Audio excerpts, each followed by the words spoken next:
usually try to get up about 5 and try to have breakfast ready. That's the key to it, is staying ahead of them. Sam?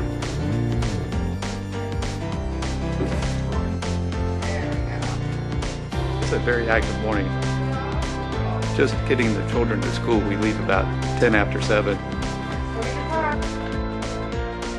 It's definitely a full-time job, and just like anybody would want to look nice when they went to their job in an office, I like to look nice when I'm running around and doing my responsibilities. All right, Katie, have a fantastic day. I love you very much. Have a good day. My name is Allison and I'm from Jacksonville, Florida. I just started taking classes here about a month ago. We're going to bring back a challenge that we've done before. No pull-ups. I absolutely wanted to get my body in shape after I started getting my skin in shape. In my late 20s, I started noticing the freckling was starting to bother me on the bridge of my nose and across my cheeks. I got some hyperpigmentation, which was common from pregnancy mask. It's an obvious thing when you have one of the little dark spots. People can see that. It didn't go away after the pregnancy ended, so it was something that I definitely wanted to address. One of my neighbors told me about Obagi. I started using Obagi-C Rx System about 4 years ago. I washed my face first with the cleansing gel.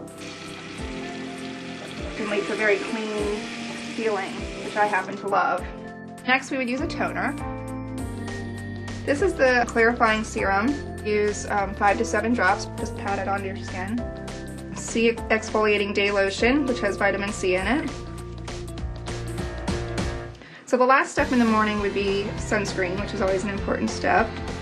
It's sunny most of the time, it's hot most of the time, your skin is always exposed. Taking care of your skin is very important, and using sunscreen and doing what you can to prevent as much aging as possible. Our healthy lifestyle is a huge part of anti-aging and trying to stay as fit and as active as we can. And I think that's a great example for our children. Allison has very beautiful skin. She seems to be ageless. People that know me have noticed a change in my skin, just overall, the way I look and the way I carry myself. You're received better by the world, and I think that just helps you be the best you can be. I am 36 years old, and I still feel like I'm in my mid-20s.